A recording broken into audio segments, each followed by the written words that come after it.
எம்ஜிஆருக்கு பின்னாடி ஒரு ஆள் இல்ல. ரஜினி எதிர்பார்த்தேன். ஆனா 2-3 இடத்துல அவரு தடுமாறுறத நான் கவனிச்சேன். முதல்ல ஜெயலலிதாவை இதுவா பேசினாரு. அதுக்கப்புறம் ஏதோ ஒரு இடத்துல அவங்க புலிவாலை பிடிச்ச மாதிரி பிடிச்சுக்கிட்டாங்க. இப்படி ஒரு அம்மாவை பார்க்க முடியாது அப்படி சப்போர்ட்டா பேசுறேன். இந்த தம்பி வளரும் போது நான் பார்த்துட்டு வர்றேன்.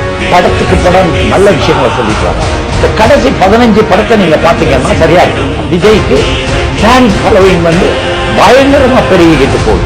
எம்ஜிஆர் ரசிகர்களுக்காக வந்தார். இவர் வருமானத்தை எல்லாத்தையும் விட்டுட்டு ரசிகர்களுக்காகத்தான் வந்திருக்கார். இந்த ரெண்டும் ஒன்னா தான் இருக்கு. மக்களால் எம்ஜிஆர் மாதிரி நேசிக்கப்படக்கூடிய ஒரு ஆள் விஜய். ஆனால்தான் நான் 10 வருஷம் 12 வருஷத்துக்கு முன்னாடியே சொன்னேன் இந்த தம்பி வரலாங்க. அண்மையில கொஞ்ச காலத்துக்கு முன்னாடி ஒரு 2 வருஷத்துக்கு முன்னாடி, ஒரு வருஷத்துக்கு முன்னாடி அடுத்த எம்ஜிஆர் இவர்தான் சொல்லி நான் சொன்னேன்.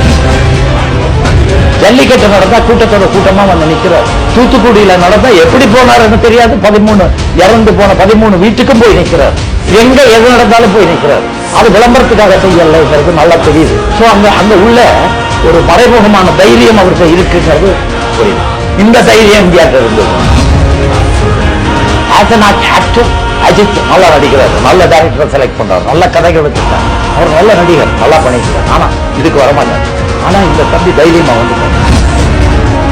இந்த ஆட்சிகள்ல இருந்தவங்க எந்த கட்சியா இருந்தாலும் சரி ஒரு 500 தலையை மட்டும் பிடிச்சுக்கணும். அந்த 500 பேர்கிட்ட மட்டும் அவங்க கிட்ட இருக்கிற எல்லாத்தையும் புடுங்கியது. 10 வருஷத்துக்கு தமிழ்நாட்டுல பஞ்சம் இல்லாம அத்தனை மக்களும் சந்தோஷமா வாழ முடியக்கூடிய பணம் அந்த 500 பேர்கிட்ட மட்டும்தான் இருக்கு. எனக்கு அத்தனை கோடி சம்பளம் தருவாங்க என்று தெரிஞ்சதுக்கு அப்புறம் அதை தூக்கி எறிஞ்சிட்டு என்ன வாழ வச்சிட்டு இருக்கிறது நீங்க தான், உங்களுக்காக நான் வர்றேன்.